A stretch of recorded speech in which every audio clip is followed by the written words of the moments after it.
Welcome to the Asia Thinker Series, organized by the Kuan School of Public Policy at the National University of Singapore. I wish you a good evening, a good afternoon, or a good morning, depending upon where you are in this world. I am Ben Kashor, Li Ka-shing Professor in Public Management and Director of the Public Policy Initiative for Environment and Sustainability at the Kuan School of Public Policy. Today's session is titled Beyond Vaccines, Asia's Food and Water Future. We hope to bring you a vibrant and important discussion on the future of food and water security in Asia. This is the second part of a seminar series that focuses on turnkey challenges and issues ahead for Asia in the post-COVID world. But this is not just for our speakers to share their views. We also invite you to join as participants in a conversation through a set of poll questions and in the Q&A segment later on. So please do refer to the chat message if you are on Zoom or the comment box for further instructions about this poll that we'll be actually releasing later on in this conversation and asking our panelists to respond to a very exciting interactive format for this series. It is an honor for me to welcome our three panel speakers who are going to engage in what is surely a very lively exchange today about some of the most important challenges facing the region and indeed the globe. Our panel today consists of Dr. Maximo Tororo, who is the chief economist at the Food and Agriculture Organization of the United Nations. Before joining FAO in 2019, he served at the World Bank Group in Washington, D.C. as executive director for Argentina, Bolivia, Chile, Paraguay, Peru, and Uruguay. Between 2006 to 2016, he led the Markets, Trade, and Institutions Division of the International Food Policy Research Institute, also in Washington, D.C. And he is a professor at the University of the Pacific, Peru, on leave, and Alexander von Humboldt Fellow at the University of Bonn, Germany. Dr. Tororo received the Chevalier de l'Ordre du Mérite Agricole for the French government for exceptional contribution to agriculture. And the Global Development Network awarded him twice for outstanding research and development.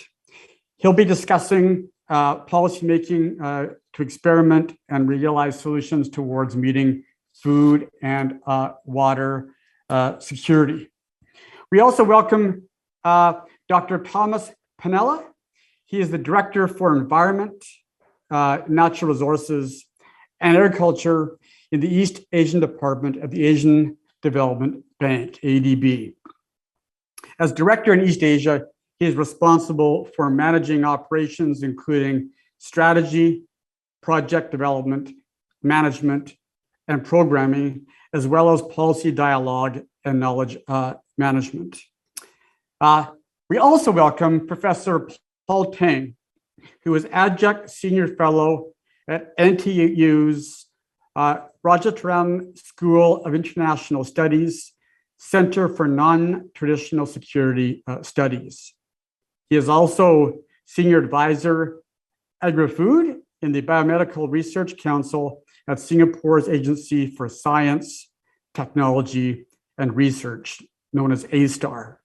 Concurrently, he chairs the International Service for the Acquisition of Agri-Biotech Applications and is a senior fellow at the Southeast Asian Regional Center for Graduate Study and Research in Agriculture at Philippines. He'll be sharing his insights on the crucial reexamination of what food security means in many countries.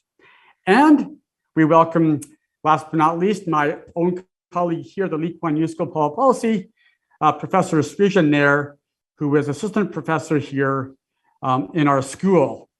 She is an interdisciplinary policy researcher with a specialization in environmental policy and governance. And her research interests lie in studying processes and tools of governments for designing policies under uncertainty, focusing on the interplay of science and politics. And I've got to add that she is author of a recent fantastic path-breaking book from Cambridge University Press called Rethinking Policy Piloting: Insights from Indian Agriculture. And she'll be discussing the potential of policy experimentation and piloting for addressing food security challenges in Asia. And so with that now, I turn for opening remarks to begin our interactive conversation to Professor Srija Nair. Welcome. Thank you, Ben, and welcome everybody. Thanks for joining us for the talk today. And now the pandemic and its fallout on the agriculture sector has widened existing disparities which relate to food security and further marginalized many vulnerable groups, including small and marginal farmers in agrarian economies in Asia. In the next few minutes, I present some insights from my research on, firstly, the value of policy piloting in the agriculture sector and what implications these might have for designing policies for food security elsewhere in Asia, and to be resilient to the disruptions brought by a variety of anticipated and unanticipated stressors, such as the COVID-19 pandemic. And secondly, the challenges that hinder widespread piloting by governments, despite its theoretical promise in being a tool for innovation and risk management. Now, I do want to emphasize that even before the pandemic hit, the agriculture sector was constantly grappling with maintaining its performance under a variety of stressors. The sector not only globally faces the massive task of providing nutritious food to billions, but also sustaining its viability amidst challenges such as climate change, changes in pest and disease patterns, declining soil productivity, increase in food demand, changing food patterns, and also farmers moving out of agriculture. Now, my own research has sought to study how governments can use pilots as a tool to move from a reactive to a more anticipatory policy design approach to minimize risks to the sector and take advantage of any opportunities that a changed policy context might bring. The idea behind piloting is to test different policy designs, establish their validity and superiority among a range of alternatives before these are launched fully. Now, while this is well acknowledged in theory, why are then pilots not undertaken routinely and more extensively by different country governments? Now, talking of India specifically, where much of my research has focused, 70% of India's rural households are dependent on agriculture for their livelihoods, out of which around 82% comprise of farmers who have small and marginal land holdings. Now, these farmers are highly risk prone because of their high dependence on rain-fed agriculture and lack of proper assets and resource base and low capacities to respond to and recover from years of poor crop yields. The roles of government then, the role of governments in supporting them thus is very substantial.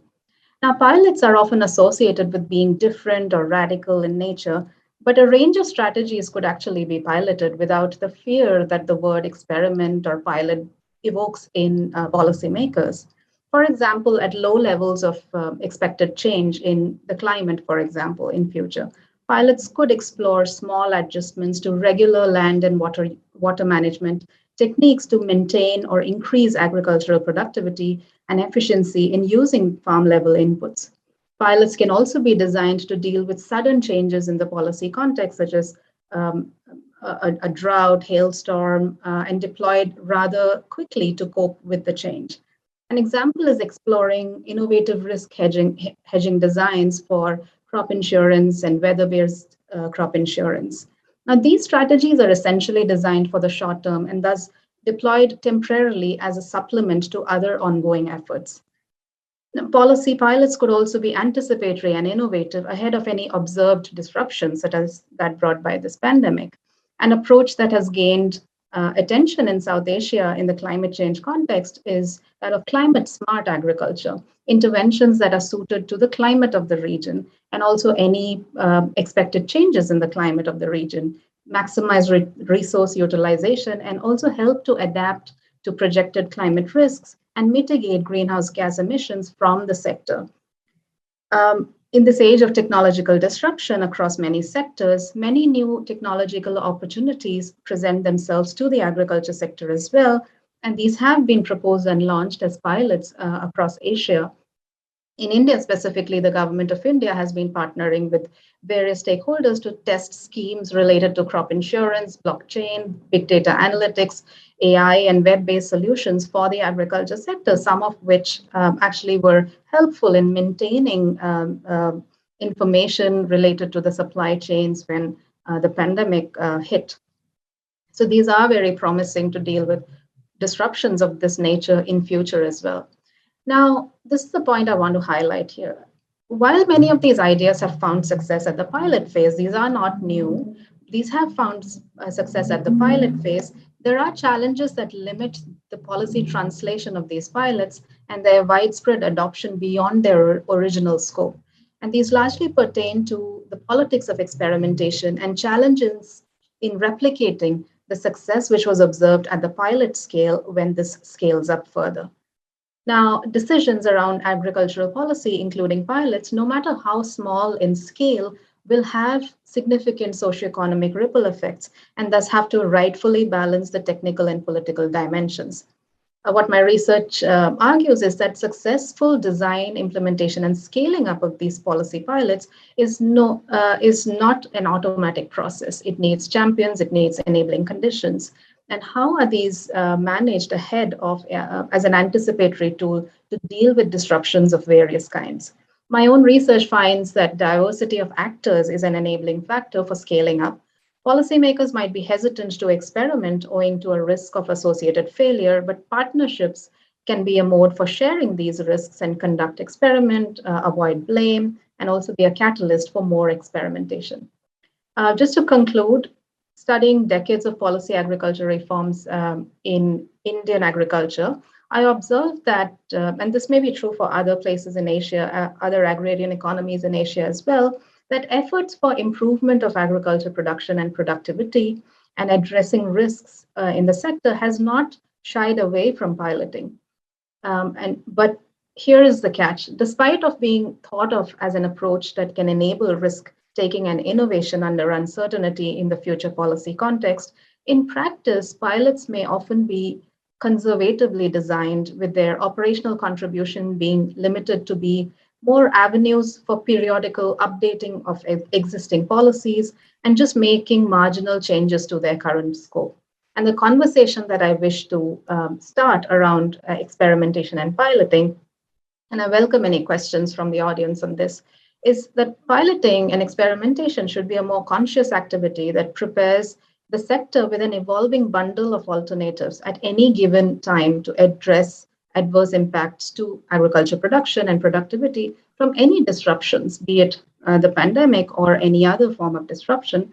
And these should form a regular feature of agriculture policy making, covering a range of efforts which are in trial that move from incremental to even to radical interventions compared to what is going on as status quo policy efforts. So I'll just stop at that and I'll be happy to take some questions later on. Thank you, Professor Nair. And I just wanted to highlight, on a chair's prerogative, the really important message you made at the end, which is that we normally think of in the policy world experimentation and piloting being incremental in some way or a small change. And you're saying that your research is showing and that you're arguing going forward that we can actually convert this into meaningful transformative change in many ways. And that's a very exciting pathway we'll come back to at the Q&A for sure. But now I want to turn to Dr. Thomas Pennella for his opening comments. Great. Thank you very much, Ben. It's a pleasure to be here. I believe that somebody has a presentation queued up for me to get going with here. And there we go. Thank you very much for this opportunity. Let's talk about water security and resilience in Asia and the Pacific. So let's go to the first slide, please. So I want to talk about the Asian Water Development Outlook. This is a flagship publication for ADB. This is our 4th edition, was done in 2020, and it's a national water security index that's quantified and looks at household water security, economic water security, urban water security, environmental water security, disaster risk water security. And in this latest edition, we had the OECD contribute 2 chapters, one on water governance and one on water financing. Again, this is the 4th edition, the 3rd where we've quantified. Next slide, please. So the findings are, if we look at Asia and apply this, we find most of the countries falling about into the middle as capable or slightly lower as engaged. And we really see only the developed economies across Asia scoring at a level 4 for capable and none at the highest level. But it does show positive change. Next slide, please. That over time, the last decade, we've seen some of the biggest countries, China and India, move up the scaling. Generally, all of the countries have improved, except where we see some backsliding in the Pacific. However, in spite of this improvement, we still see many people stuck in a water insecure situation affecting their lives. Next slide, please. And also this water security index tracks very closely with the MDGs, and not just MDG 6 on water, but we can see that of our lives, it touches on many of the SDGs. And so the index provides a good way to look at SDG progress. So let's look at some of the results specifically. Next slide, please. So here we are looking at rural water security, which is access to water security or access to water supply, sanitation, affordability, health. And we've seen increases in most countries here, except again for Pacific. And some of the lessons are we need a holistic approach. Many policies are good, but we need resources and capacity to implement. We need to focus on vulnerable groups as well as have localized solutions. Next slide, please. And looking at economic water security, which is having enough water to meet economic growth as well as address disaster. We've seen progress, especially in East Asia, with infrastructure and policy investments in the PRC primarily. But some of the lessons are we need better data coming out to manage trade-offs and where water is being used. We need increased productivity, and we need to apply integrated water resources management to manage trade-offs. Next slide, please. Here we'll talk about urban water security, which is water supply sanitation, but also environment, drought and flood, and affordability. And this has remained pretty much stagnant, even though there's been massive investment. The rate of urbanization in Asia Pacific is just so great that it's very difficult to keep up with what's going on. And again, we see a need for better data management, and more comprehensive and integrated solutions in the urban space. Next slide, please. Environmental water security, there's 2 dimensions here. One is on the status of aquatic and catchment ecosystems. The other is on governance. we've seen no improvement in the status of ecosystems highly threatened by climate change and current human activities, but we have seen improvement in the governance frameworks of several countries. So we do see some increasing here. And again, it's a significant challenge that environment, again, perhaps being lost to achieve some of the other water security dimensions. Next slide, please. In water-related disaster, flood, drought, storms, we see this improving slightly in Asia Pacific, which is one of the most, it is the most disaster-affected region in the world. And we see one of the findings I find interesting is we really need a gender targeted response, since the impacts affect women and girls much more significantly. Next slide, please. The governance work by OECD, we found most countries do have good governance frameworks in place. Again, it comes down to a matter of resources, monitoring, and capacity to implement those. We need more policy instruments, especially economic instruments, to be applied to manage trade-offs. And also for many countries, integrity and transparency is a concern. Next slide.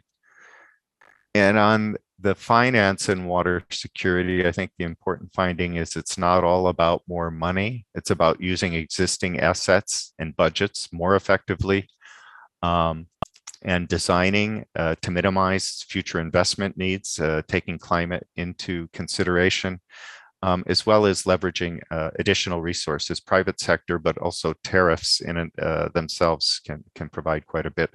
Next slide. And we see ADO being applied in the state of Karnataka in India to develop the state water policy, the state water law. They have a regular data collection ongoing for this now. It's been mainstreamed. We see this being used in Thailand for their national development strategy, the ADO methodology adopted. And we've seen it used by the Yellow River Conservancy Commission for investment planning and a master plan. So this water security paradigm and the ADO methodology is really coming into play. Next slide, please. But we saw with the pandemic and with climate change that really resilience is a key to this as well. And so we're under preparation. Next slide. And the most important of this is mainstreaming water resilience in Asia Pacific. So I think our response on water security and now on resilience is reflective of what the region needs. And we can discuss this more in depth during the Q&A and moderated session. And I'll stop there. Thank you. Thank you very much for that comprehensive overview and all the kinds of research and data you're collecting, and also the trade-offs that appear to be emerging between the environment, urbanization, and as well as the potential of good governance. So thank you. I'll come back to those questions for you in the Q&A. But now I want to turn it over to Dr. Maximo Tororo for his opening comments. Thank you. Oh, thank you. Thank you so much for the kind invitation. It's a pleasure for me to be here. And I think the topic of looking after COVID-19 and what to do is central. I am going to focus on water, especially linked to food security, but will be of crucial importance to look at the synergies and the trade-offs that any policy we do will impact over food security. And this is related also to climate and related to water and energy, which are extremely interlinked with food security. So with that, let me start with my presentation, sharing my slides. Please, if you can put my slides up. Thank you so much. I am going, as I said, I'm going to focus on water, but let me start first with the first slide, where basically urgent action is needed to make water use in agriculture more efficient, equitable, and sustainable. At the stake are both global food security and nutrition and environmental sustainability. The agricultural sector faces increasing water constraints. Rainfed areas, which take 80% of the total cropland, are threatened by water shortages in the form of inadequate rainfall patterns and persistent drought. integrated cropland generates more than 40% of food production value and is challenged by increasing water scarcity, which is the imbalance between supply and demand of fresh water. FAO has developed 2 indicators to measure water constraints in agriculture. First, the historic drought frequency, which is used to measure water shortages in rain-fed areas, both cropland and pasture land areas, and the SDG indicator 6.4.2 on the level of water stress, which is used to measure water scarcity in irrigated areas. These indicators show that about 1 billion hectares of agricultural land are facing severe water constraints, and more specifically, almost 800 million hectares of rain-fed cropland and pasture land, which is 14%, are severely affected by recurring drought. 171 million hectares, or 62% of irrigated cropland, are under high to very high water stress. 1.2 billion people today live in agricultural areas with very high levels of water shortage or water scarcity. These are the most severely affected areas. And that's why it's so important when we refer to building back better that we take into account agriculture and water, which is central for that activity to happen. Out of 1.2 billion people living in agricultural areas, most severely affected, more than 1 billion live in Asia. Around 520 million live in Southern Asia, and about 460 million in Eastern and Southeastern Asia. About 80% of the population in countries such as Pakistan and Sri Lanka live in affected agricultural areas, and several countries in Asia combine high levels of fresh water stress and drought frequency. They include Yemen, Saudi Arabia, Uzbekistan, Syria, Iran, Afghanistan, Kazakhstan, Pakistan, and Turkey. Now, addressing water constraints in agriculture requires a range of responses. There are 3 main entry points for action that exist today. First, the technical and management options at our disposal. Second, the institutions and legal frameworks which are needed. And third, overall policy environment to promote sustainable water use. Again, all of this has to be understanding into a systems approach, and therefore we need to understand the trade-offs, positive or negative. These are like the 3 legs of a stool. If one is missing the stool, one leg is missing, the stool cannot stand. Now, concerning the first entry point, many technical and management options exist to ensure efficient, sustainable, and equitable use of water, but in rain-fed and irrigated agriculture, as well as livestock production and agriculture. However, in order to be adopted, options need to be appealing to farmers, pastoralists, and fisherfolk. In order for these options to be adopted, we need to effective institutional and legal frameworks, the second leg of our stool. Effective institutions and regulations can promote effective water use in various ways. We need appropriate incentive systems, including financial support and favorable credit terms, especially for small-scale farmers. We need to secure a secure and transparent water and land tenure, which can empower users, promote efficient water use, and open opportunities for water markets. Community-based water users associations can bring together users to collectively manage water. And here, particularly attention should be given to engaging women and non-consumptive water users, example, the fisher folks, who are often disadvantaged and ignored. It is also crucial to understand the status, trends, and broader societal context of water resources. Water accounting and auditing can create a proper information base for improved water management strategies. The third and final leg of our stool is the overall policy environment to promote sustainable and equitable management of water. Ensuring policy coherence across sectors and domains is the first condition for improving the management of water resources. Greater policy coherence across subsectors within agriculture is a further condition in order to avoid uneven and detrimental impacts across subsectors. For example, uncoordinated policies may favor irrigated farming to the detriment of rain-fed farming and inland fisheries. The most appropriate interventions and actions within these 3 entry points will depend on the type of agricultural production. I would like to illustrate what are some of the most relevant options for rain-fed and irrigated agriculture in livestock and in fisheries.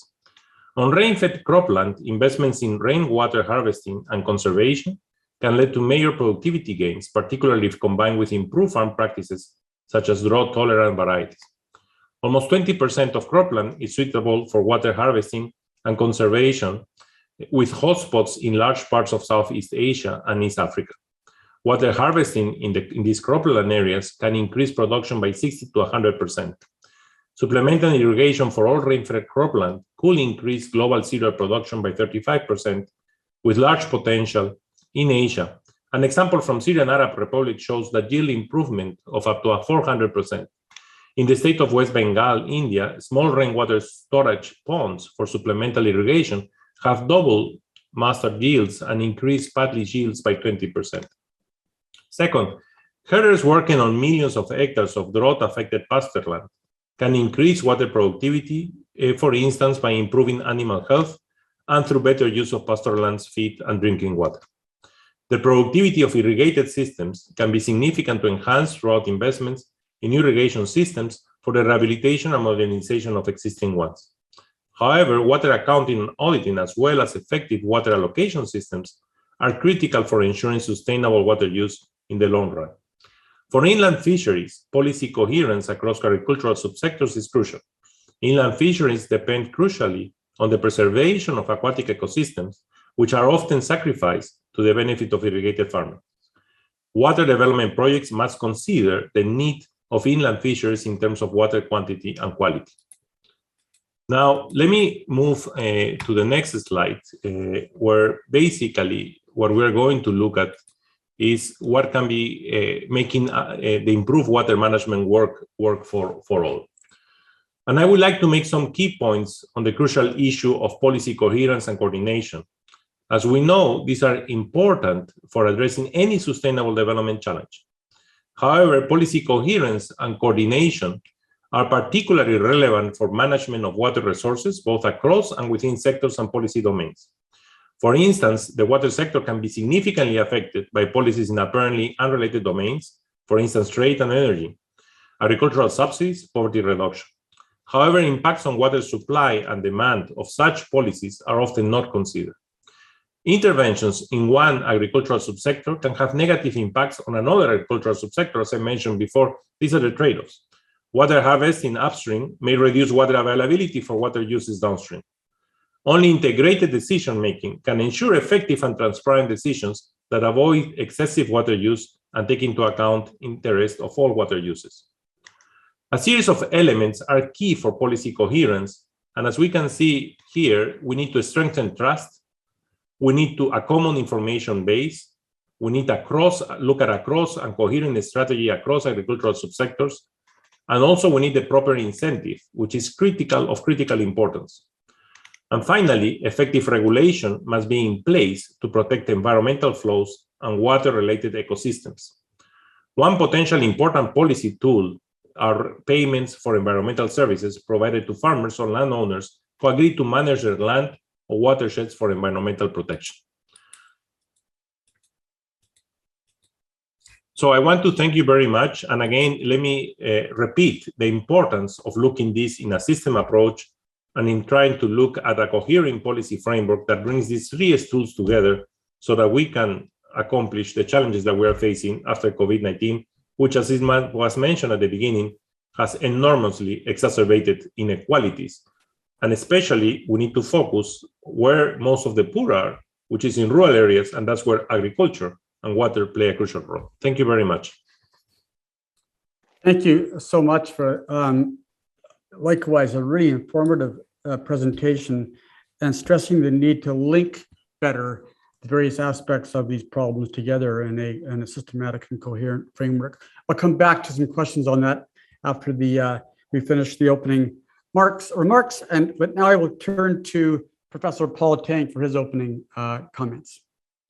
Well, thanks very much, Ben. First of all, it's a real privilege to be here to share with you. And focus of my topic is to talk about food security, the new normal.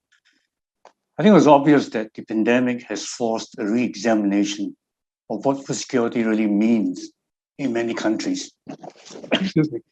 Because of COVID, many countries put in place various measures to manage the spread of the virus, and this affected all parts of the food supply chain, from the provision of inputs to farming itself, the harvesting and post-harvest processing, transport and distribution, wholesale and retail for consumers.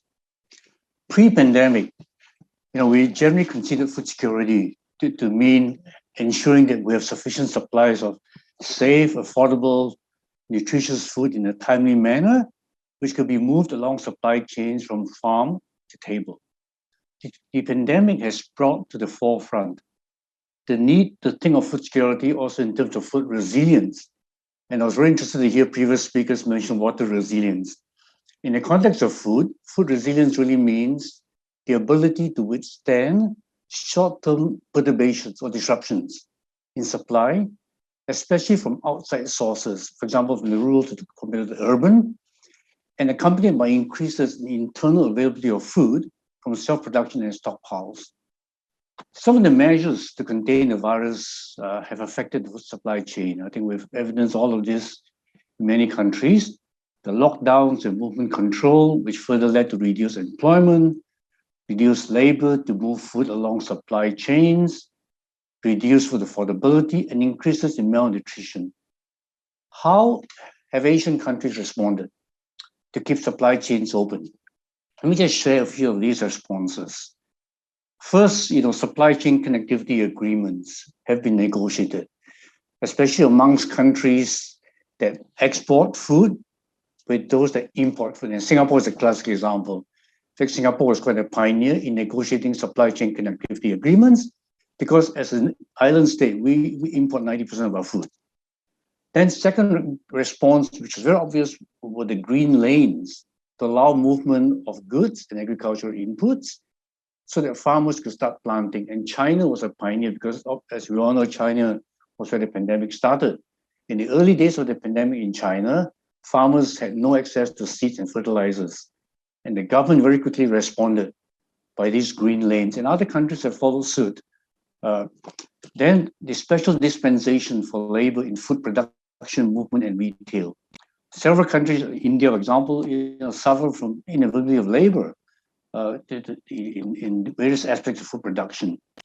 Then the other indirect response we've seen in Asia has been the emergence of e-commerce, especially to connect sellers to buyers, to connect basically retailers to consumers. This has been one of the most dramatic, I think, outcomes of the pandemic. It's accelerated e-commerce. And the other response was the emergence of food banks and voluntary groups to feed the poor. We see many of these, especially in the urban areas, where urbanites don't have the capacity to grow their own food. And finally, the next response I want to highlight is community-level food projects.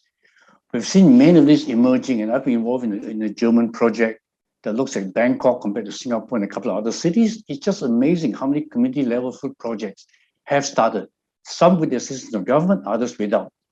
Now, I put to you that these are all part of the new normal, these responses. And many of these will stay with us even after the pandemic is over. Also want to mention that many governments have put in place measures to do several things.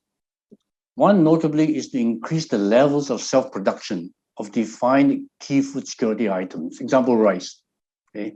Several countries, in fact, responded by saying, hey, we're going to increase our level of self-production of rice by giving all kinds of incentives, policy included. Second, the measure that we've seen governments put in place here in Asia is to increase stockpiles of defined essential food items. And of course, in Asia, rice is one of them. And we saw several countries do that. There have also been the governments that have put in place policies and the financing of projects to develop alternative sources of food, both in production and also in the kinds of food. And again, I highlight Singapore, the country where I live. It's a classical example. Novel food, alternative proteins. There's been a significant movement here in Singapore, which also wants to see itself basically as a hub, to kind of promote this kind of new technology, novel food, plant-based protein, cellular meat, and so on to the rest of Asia. And lastly, I think a key measure that we've seen as a response is in the whole area of policies and action to reduce food waste, food loss and waste. I think suffice to say that all of us know that, a lot of food is lost and waste. In fact, FAO itself has made predictions of up to, 50% really of food lost. Lastly, the pandemic has caused lasting changes in the food landscape, which I think is very positive, especially here in Asia, in terms of increased attention to food security as a national security issue, which impacts the very existence of social order. Hence, it was really, really pleasurable to listen to the other speakers, because there is a nexus here, nexus of food, water, energy, labor. They all come together. And you can't really solve one without touching on the others, basically. Hence, I like the articulation of the systems approach and blah, blah, blah, everything. And the fact that it is a complex issue, food security, as are the other issues. Let me just end by saying that COVID-19, more than anything else, has accelerated the development of agriculture technology, food technology, and fintech. Colloquially, we call it AgTech, food tech, and fintech, okay, into agriculture. And all this is underpinned quite a bit by digitalization, the fourth industrial revolution, the third, and so on. And this, I think, really augurs very well for Asia's food future, allowing us to basically tackle some complex issues. With that, thank you very much for this privilege to share with you some thoughts on this matter. Thank you. Back to you, Ben.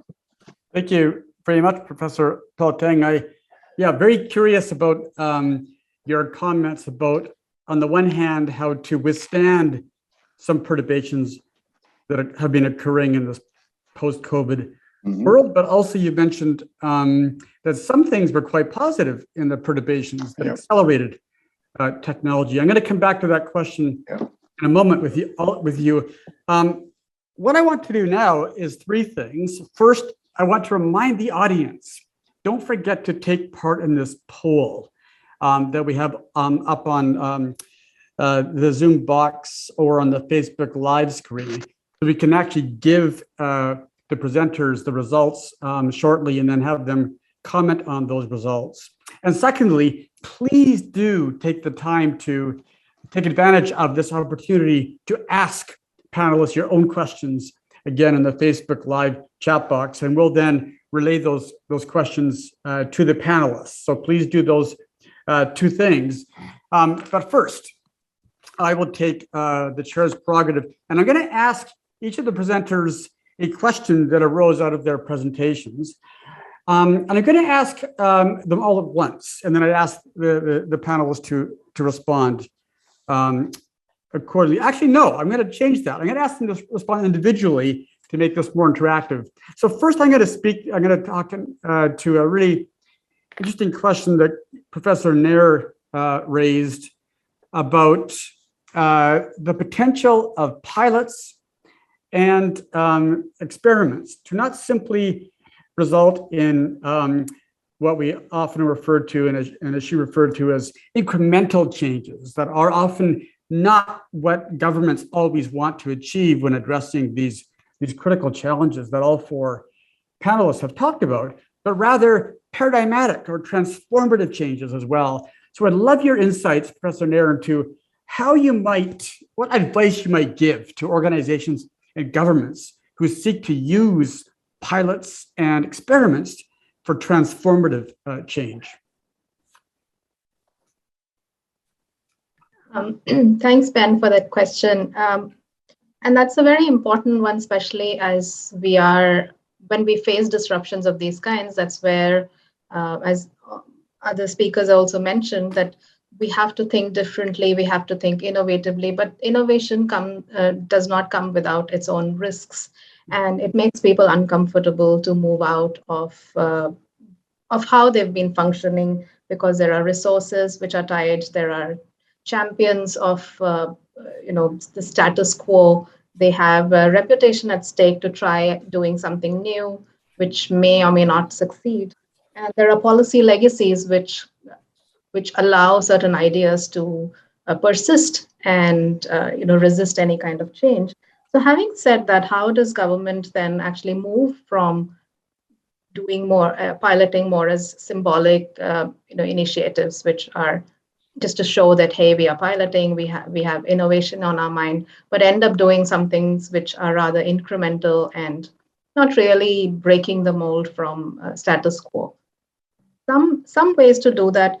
One, of course, is striking more partnerships. So the whole idea of having partnerships with non-governmental organizations, with the civil society, with other interest groups, to share that burden of the risk that they so much fear. That is, at least in my own research, I have found that pilots where non-governmental actors were also involved were slightly more bold in terms of trying out new tools to address new policy challenges rather than continue with similar tools to address new problems. So that is one in terms of striking partnerships with non-governmental actors. The other is kind of also creating safe zones for pilots to thrive and flourish. And one phenomenon which has been happening, and not so much in food space, but rather throughout, is coming up of policy labs, which several governments have actually engaged with in terms of drawing evidence for new ideas that they want to test. So many governments now have these innovation labs, behavioral labs, where they are kind of safe spaces for experimentation to happen. And this safe space could look very different in different countries, but that could kind of protect these ideas from the politics of experimentation that comes up. So that could be one way of trying out new ideas without fearing, because in some places transformation might be the only option left. For example, just the agriculture is the crops that were grown in that region, or the cropping pattern is no longer viable. So people, essentially farmers, have to move to something new. They have to diversify. So transformation in some places might be the only option left. And how do you make that viable? So the governments actually have to face this challenge of moving out of how they have been operating for decades and try to think of something new. And these could be two ways in which they could do that. Thank you very much. And let me again highlight to the audience that you can get elaborations on that really important answer in Professor Nair's new book, Rethinking Policy Piloting, Cambridge University Press, available, I'm sure, on Amazon. And now I want to turn to Dr. Pannella, and a really comprehensive presentation on the number of dynamics behind resilience of water security.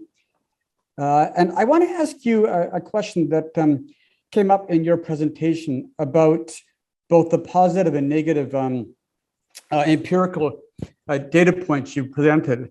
I noted, for example, you mentioned that the ecosystems themselves are still on a decline, or are not improving, I think your words were. And yet you also said that good governance has been improving in its measures. And likewise, there's ongoing urbanization. So thinking about these trends, I've just got a couple of questions I wouldn't mind you reflecting on. The first is that all else being equal, one hypothesis from many scholars is that urbanization can have a positive impact on rural frontiers because there's less pressure to impact the natural environment as populations move to more concentrated centers.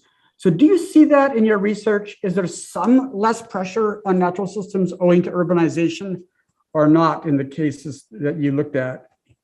And then I'm related, I was intrigued by your research that there's much more, that there are positive outcomes on the good governance aspect, which, as many argue, is a prerequisite to addressing these problems.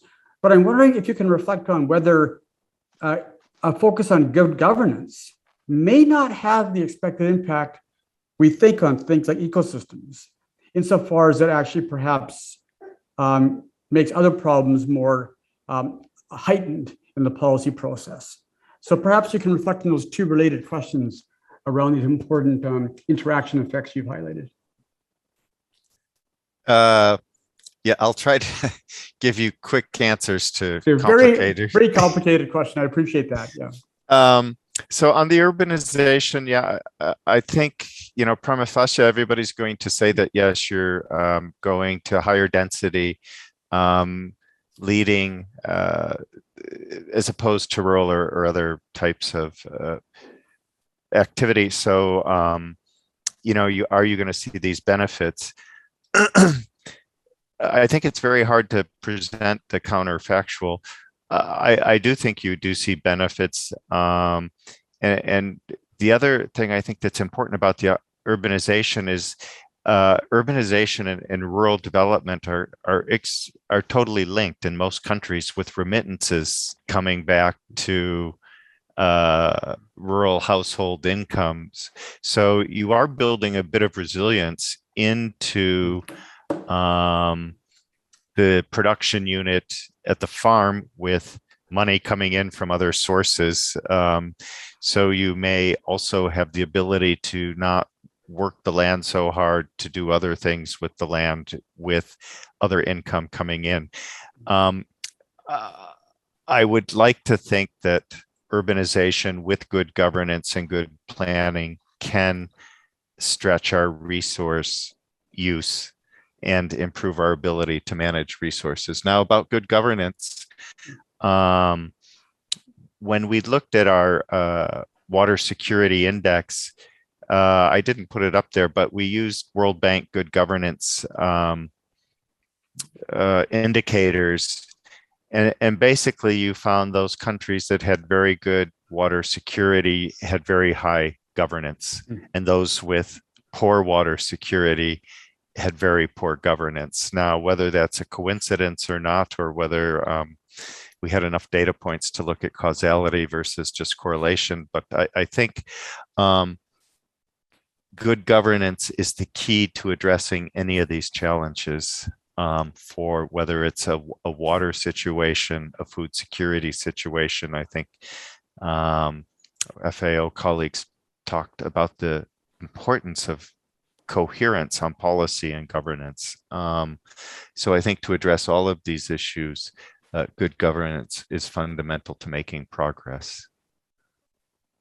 Thank you very much. I'm going to come back to you in the next round to reflect a bit on the stakeholder engagement part of good governance. And what does that mean then for the different problems that you've talked about? But first I want to go to, as you said, Dr. Toraro, who did raise the important issue of coherence in his opening comments. And so I want to ask a question about that, because I think there's a general consensus that coherence, given the nature of these trade-offs and the multiple linked challenges that Dr. Toraro nicely demonstrated, requires some kind of overarching plan that's systematic in nature, and thinks about these interaction effects. So my question is then, in terms of the recommendations that Dr. Toraro made, from transparency, subsidies, building of trust, and so on, as well as the really interesting comments on the interaction effects of irrigation on the one hand, and providing some benefits, but also aquatic systems sometimes suffering from those. How do you then think about using coherence in terms of how you would address those trade-offs? Which one should be more coherent than the other? Which one dominates the coherence conversation when you're deciding to find some systematic way to deal with these trade-offs? Love your thoughts on that question. No, thank you so much. And I will abstract a little bit from the topic of water specifically. But I think the problem we face when we look at coherence is that we don't have a clarity in what is our objective function. Right. So if my objective function is to provide more food and quality food availability, when I refer to quality, I'm referring to food that has the micronutrients that are needed to have well and nourished people, not only under or over, but to control both dimensions. And that's what we call healthy diets. That's my objective function, okay? So if for that, I need to do measures to improve access to water, improve access to irrigation, but balance with access to water for fisher folks and so on and so forth, then I need to understand what will be the potential trade-offs of achieving that objective function. So if I have to increase intensification of production today to be able to achieve that objective function.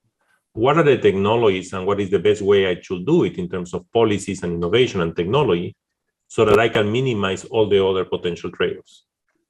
So breaking the thinking in silos is that you need to have an integrated approach.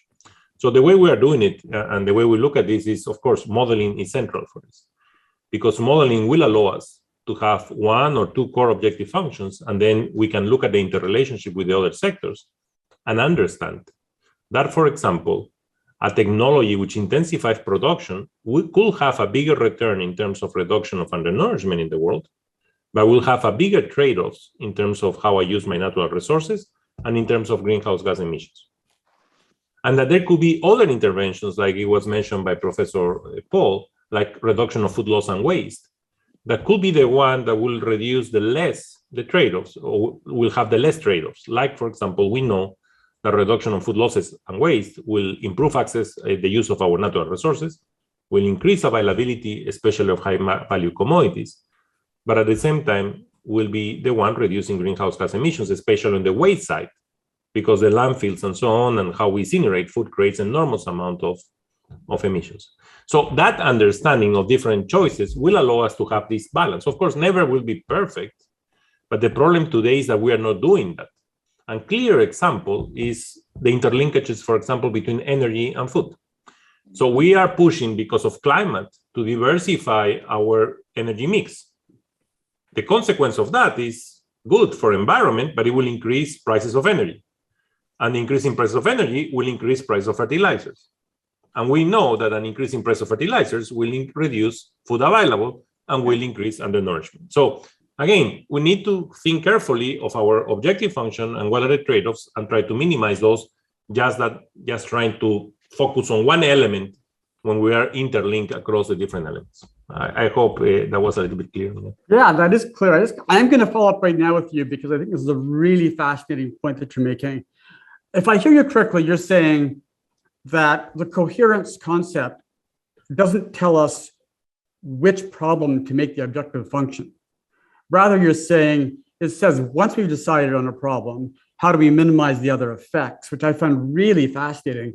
So for example, then would you agree that if we had an objective function of conserving aquatic ecosystems, that would have therefore a different impact when you apply coherence than if your function was maintaining, for example, irrigation for water efficiency. Is that right? Exactly. Yeah. And that's so important. So governments have to make a choice. They cannot have n objective functions. Yeah. They have to make a choice. For us, clearly the choice should be SG1, SG2, and SG10. But it could be some governments have different choices, no? But again, that's the idea. Yeah. Okay, great. Or we could also have other SDGs as well, depending upon your perspective. So yeah, but thank you very much. Yeah, exactly. Yeah. Thank you. Yeah, awesome. Really, I think really important point you're making about bringing those things up front and being clear about them.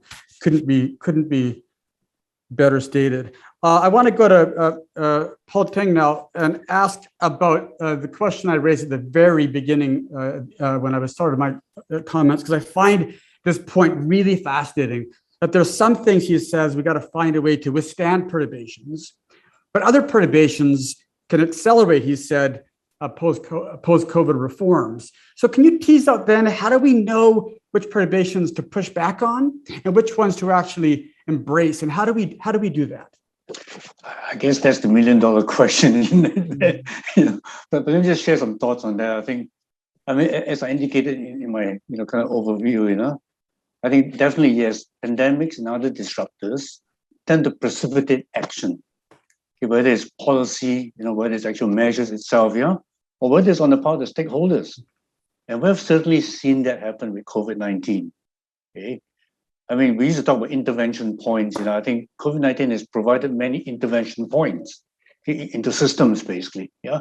I think to me, the classic example is, recently in Thailand, they were reporting the recovery of aquatic systems, fisheries, right? Because basically the COVID put a stop to tourism. It is just one very simple example. But on a more specific note, I think as far as food security is concerned, I think our surveys over several countries have shown that, look, COVID has really made governments enact policies and provide support to incentivize new enterprises, okay, that can add to the overall food supply, especially with very short supply chains. And I come back to Singapore. Singapore is a classical example because of the heavy dependency on imports in food, I mean, we've seen the emergence, for example, of an urban farming sector here in Singapore, which never existed, 20, 30 years ago. And what is most interesting is that this also addresses the issue of climate change. Hence all this complex interlinks. Yeah? Climate, basically climate and controlled agriculture has become a really big thing because of climate change. And then of course the COP meetings, have facilitated all that as well. So in Asia itself, we've seen the emergence of over 400 so-called indoor farms, okay, which not only reduce the kind of transport footprint, but also provides fresh food, nutritious food, right? And I can't say affordable yet because some of them are still working out their technologies because of the energy and kind of water issues, But certainly, I think we see lots of, in this case, positive externalities from the crisis. Yeah, but I can't really kind of say which disruptor is which set of positive externalities because there's so many possible permutations basically that's happened. Thank you very much. Yeah, fascinating response and a really important set of questions raised there. So we do have a question from the audience, but before we do that, we are now going to go to the very exciting part of our interactive experience here, to the polls that were now raised. We now have the responses, so we're going to show those on the screen, and I want to get your reactions a little bit to them. My old eyes have to squint, but I see here it says here, in your opinion, what are the biggest threats to the future of Asia's food security? And we have structural, then we have pricing and economy, supply and demand, climate change, and then we have investment as well. And wow, okay, this is quite stark, right? 6%, and it says 29, and then I think it says 50 something, and then 12. So, what are panelists? How do you? Was that surprising to you, or does that make sense to you based on your own research and experience, or how do you respond to those data? It's a free for all, so anybody can feel free to jump in. Let me say something here. So I am not surprised of the result because in the latest years, everything is climate change. So people have a bigger concern because of the potential impacts of climate change, which are true. It's not that they are not there. The problem here, and where we need to start thinking, and I think this is really linked to the resilience question. For us, there are two elements in when we try to increase resilience. One is to be prepared, so preventive. That means early warning tools, early warning systems. That means One Health approach. That means having insurance tools in place. And the second one is once it happens, how you react to it. No? And that's where comes the part of increasing productivity, the part of infrastructure that is needed, the part of trade, and so on and so forth. So I think the challenge is there, but we need to cope with those two elements of resilience, and that's where the investment has to be. And that is linked, of course, to infrastructure, to technology, to innovation, what we call data, innovation, technology. But it's also where we call it complements, but where the governance institutions and human capital comes in. What has happened, for example, in COVID-19, which is not linked to climate change, has created a huge change and a huge disruption. The agricultural sector has shown to be very resilient to it. But the disruption is huge, and the consequences has been huge. Increase in poverty, in inequality, lost a decade basically in reduction of poverty and extreme poverty in many countries of the world. And that had nothing to do with climate change. So still, despite of that, people still think that it's only climate change. But again, climate change will have different elements and will affect different things. It will affect the way zoonotic diseases expand. It will affect the way pests and diseases will move. And all those things we need to be ready for. So many dimensions, but I think the time temporality, the time dimension is central. We need to look at the short term, medium, and long term. And those three dimensions go farther than just looking at climate change. Yeah, thank you. Professor Nera, would you have put down climate change in that poll? Or what would you put down as your top choice? So I'm not surprised that climate change kind of came up as well, and I would have also put it down mainly because it's also what is called a stress multiplier. They exacerbate what the existing disparities are, and especially in Asia, where much of the agrarian economies, they are already so dependent on climate and lack the kind of infrastructure where like in India, 2/3 of the land is rain fed. So they don't have that kind of infrastructure to avoid any of the implications of a changing climate. So that just makes it more difficult. And the whole the issue of possibility of nonlinear changes. So historically, farmers have been dealing with climate variability, but in future, if that predictability becomes lesser and lesser, then they have to they have to break out of their traditional means of coping, and they are actually there's much uncertainty on what is a good way moving forward, both for farmers as well as policymakers. Yeah, thank you. Fascinating. Dr. Piniella, I'm curious, given your extensive presentation on different data points, would you have chosen climate change on this poll, or what would you have done? My immediate thought came back to the time dimension. I think in the medium long term, yes, climate change. I can see why it was selected and by such a margin, but I think in the shorter term, as well as the response to climate change, some of the things such as investment are quite important, that if we're faced with these challenges yet can't address these other challenges such as investment to deal with climate change, it's going to be a significant problem. Yeah, and that's an interesting point you make about the time dimension, because we have, as I've argued in my work, climate change and COVID were both super wicked problems, but their time dimensions were very different. And so, Professor Paul Tang, in terms of thinking of your point on COVID and also the polling responses, what would you have responded to this question? I would have also chosen climate change. The point is that most of your poll respondents, climate change represents so many different things to different people. Yeah. Right? There's the immediate, the midterm, and the longer term. And for those of us who study this area, we're more concerned with the longer term, 1.5 degrees C, whatever it is. From the shorter term, we all know, Asia's has the most frequent number of unexpected severe weather events, which is why most of us are influenced by that. But the investment thing surprised me, because I didn't think that your respondents, many of them would actually pick that itself. Yeah, for those of us who actually study the landscape, we know that investment is key to driving innovation and to driving responses. And I think the FAO publication in 2018, it basically says that you need $265 billion a year, in order to continue, to meet the demands of food by populations. Yeah? So I'm actually quite surprised that, the investment thing surfaced there. I myself would actually have picked it as well, but I'm just surprised that your respondents did. Yeah. And then to me, the pricing, pricing is a symptom, basically.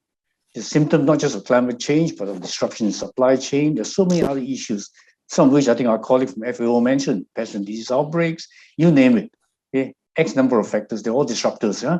So anytime your supply chain gets disrupted, prices, whether temporary or permanent, you see that spikes and the hikes. Yeah? Right. So again, I'm not surprised actually that, because people have been affected. In the most recent times, and that's where the temporal element comes in. Yeah. What is fresh on their minds? Price hikes. And this last year, according to FAO stats, the food, price index is just shot to the roof, basically. Yeah. Yeah. Yeah. So yeah. Yeah. Great point, especially in the context of climate change and energy prices now increasing so much. How do we handle these really tough challenges of impact on human beings, and yet with the high energy prices, but also, of course, the climate impacts? Before we get to the second poll, I do want to come to a question posed of our very own Dean Danny Kuan in the comments. And I want to just read to you what he writes and get your responses. He says, what specific need and scope do the panelists and the moderator see for cross-national collaboration on these challenges? that confront all of Asia on water and food security, he asks. Do you think, panelists, of these as regional public goods, or do you feel these problems are better dealt with on a nation-specific basis? And then finally, he asked, what regional institutions do we still need to build to facilitate cross-national cooperation that we do require? So really important question. And I'll turn it over to Paul Ting to begin reflections on that question. Now that question is going to require half a day to answer. All I can say is that, you know, a lot of the issues that face individual nations, these are issues that don't respect boundaries, basically. There are lots of cross-boundary issues here, whether they're fiscal, whether they're transport, whether it's climate change, and so on. So yeah, I think governance structures have to be put in place to facilitate cross-country collaboration. Okay? Now, if you look at ASEAN, politically, we've got, you know, the ASEAN folks. And yet, even within ASEAN, we still don't have a good enough governance framework that allows the region as a whole to make decisions. Unlike the EC, right, where there's a centralized decision-making and so on. Now we actually put to, you know, to all of us that unless you've got some semblance of whatever you call it, actually coherence, you know, the ability to implement, to kind of bridge that gap between policy aspirations and implementation, things are not going to work. Because like ASEAN, for example, you know, we're all a nice, you know, club, you know, where every country can go on their own way. And it's a real critical issue as far as food security is concerned. Because in ASEAN, we've got the two of the world's biggest, you know, growers and exporters of rice. At the same time, we have the two of the biggest importers of rice. You know, so those are some kind of incongruence occurring in terms of the actual phenomena itself. Yeah. Yeah. I'll stop there. I mean, there's Thank you. ways to answer the question. As you say, we could do a whole nother panel just on this question. So we appreciate your observations, given our time is ticking. Dr. Canella, what do you think about Professor Dean Danny Kuan's question?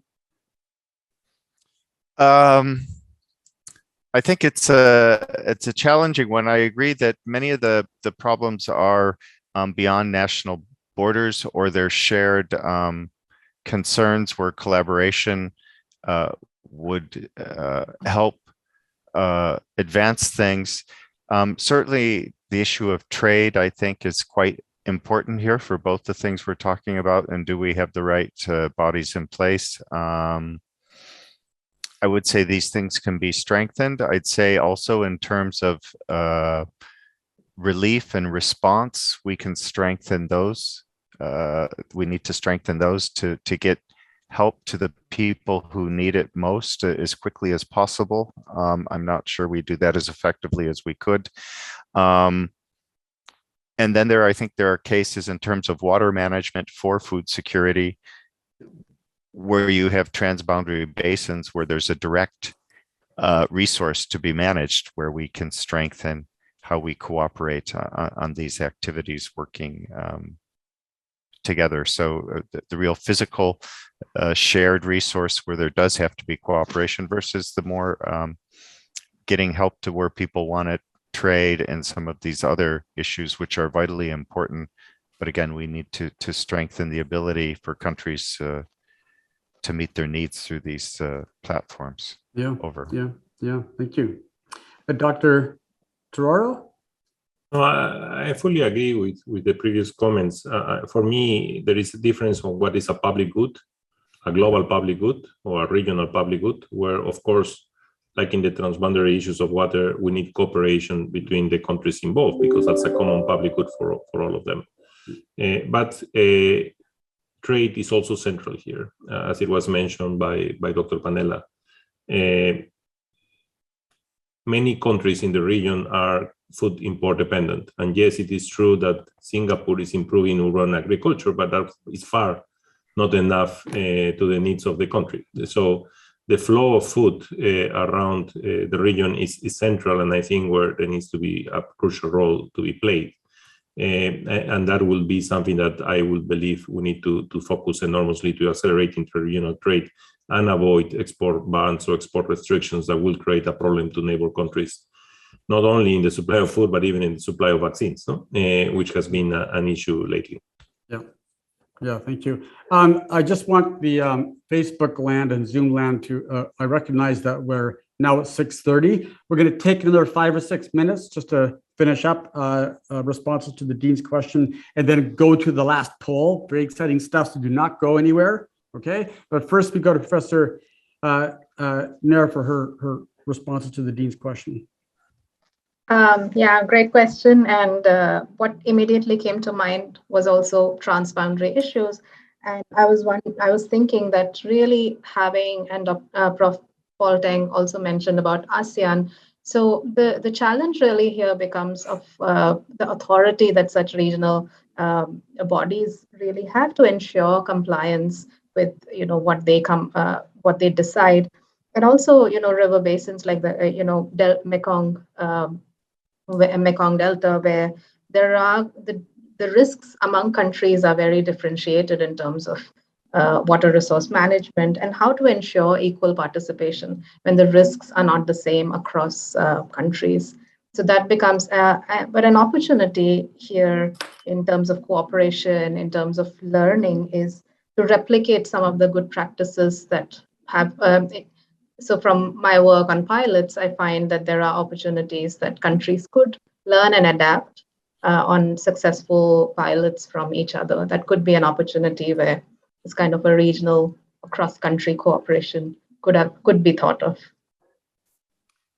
Thank you. And the Dean did ask the moderator too to respond. So I'll just say on that last point that in our research, and to pick up on Professor Nair's point, that learning itself can lead to the diffusion of innovative ideas to both think of cross-national cooperation, but also simply adopting innovative ideas from one country to another. And those processes are very important. And these panelists have all highlighted how those can work in practice.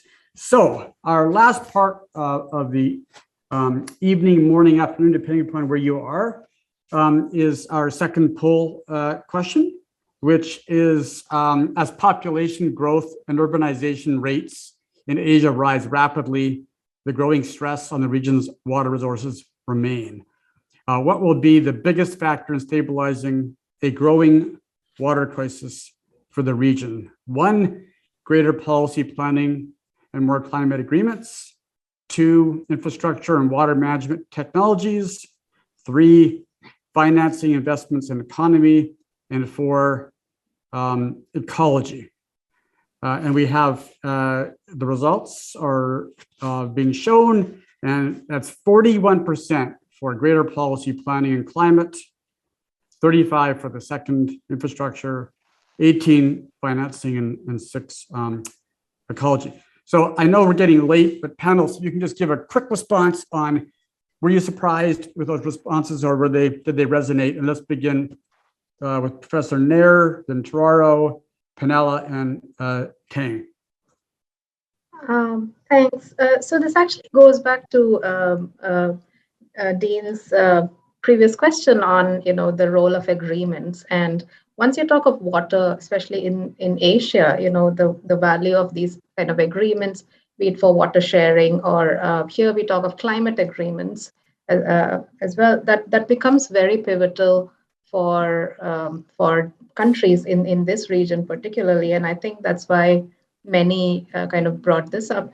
And it's interesting to see that the second option of infrastructure and water management technologies comes at a close second, because much of the management in water sector of the resource would actually require a lot of technological interventions in terms of improving efficiency, reducing losses, and the technology has a major role to play, be it at the actual, at different levels, even at the citizen behavior level. Technologies have a major role to play in kind of stabilizing the use of water resources. So it's interesting that both got almost equal weightage. Okay, thank you. Dr. Turaro, you're up next. Thank you. No, sorry. Sure.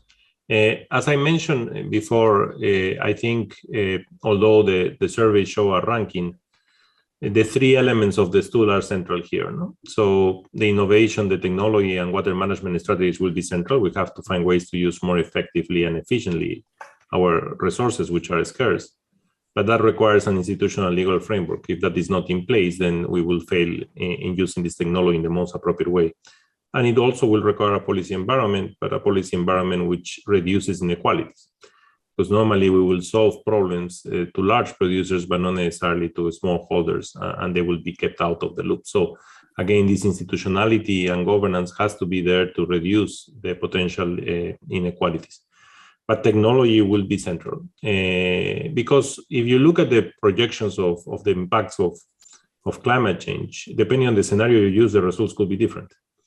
So the only thing that is not different is that we will be facing more uncertainty or more volatility, more changes. And that's what requires technology that is thinking on variability and reducing that variability, not necessarily the absolute value of the temperature. And that's a lot of innovation that is required. So again, the three areas are crucial, and we need to look at them together in this coherent policy environment. Thank you. Thank you very much, Dr. Pinella. Yeah, I'd agree that the first two are important, but I would have given more to the finance issue because there's lots of planning and policy out there and technology. But if you can't afford it or implement it with the finance and also creative finance, it's not going to happen. So I give my endorsement to the first three, but I think more emphasis on finance is needed. But maybe I work for a bank and have a biased view. No, thank you. And I mean, I can just note that finance right now, especially in the climate cases, is accelerating in so many ways in the biodiversity side and other sides. So it makes sense, not just because you're working for a bank, but because it empirically is true. So thank you for that. And now to Professor Paul Tang for. Okay, well, very quickly, I'm not surprised at the results. I'm a bit disappointed, though, that the issue of conservation and use was not highlighted. Right. I mean, we're in fact wasting a lot of water in agriculture through inefficient use and through basically poor conservation. It's the same with urban use of water. I think lots of data has shown that, if you in fact put in place legislation, blah, blah, blah, that makes water more expensive, you're going to reduce the demand. So what I'm saying is that it's not just a supply side, it's also the demand side of water, which is very critical. I think, saying that Thomas in California, I remember California years ago increased the price of water, and straight away the water usage dropped tremendously without people suffering. It's just one very simple example, simplistic example rather. Yeah. Thanks. Yeah. Thank you. Wonderful set of last responses. And I just want to do two things. And the first is to say to the panelists, thank you so much for joining us in this really important conversation, especially to you who are up early in the morning, your time zones. We really appreciate that. And for your thoughtful perspectives on what you all said could have been a day-long seminar. But we got the conversation going in a really important way. So I'm grateful to all of you for that. Secondly, I want to take the time to just recognize the Lee Kuan Yew School of Public Policy's events team, who, as you may know, because of this perturbation called COVID-19, have been extraordinarily busy on the Zoom front, doing all kinds of wonderful webinars like this one. So we're grateful to them for once again organizing this really important topic. So thanks to you. Now, finally, that's it. I've done my job. I can now say thank you very much to all of you and wish you a good evening, good afternoon, or good morning. Thanks again. Great. Thank you. Thank you. Thanks. Bye.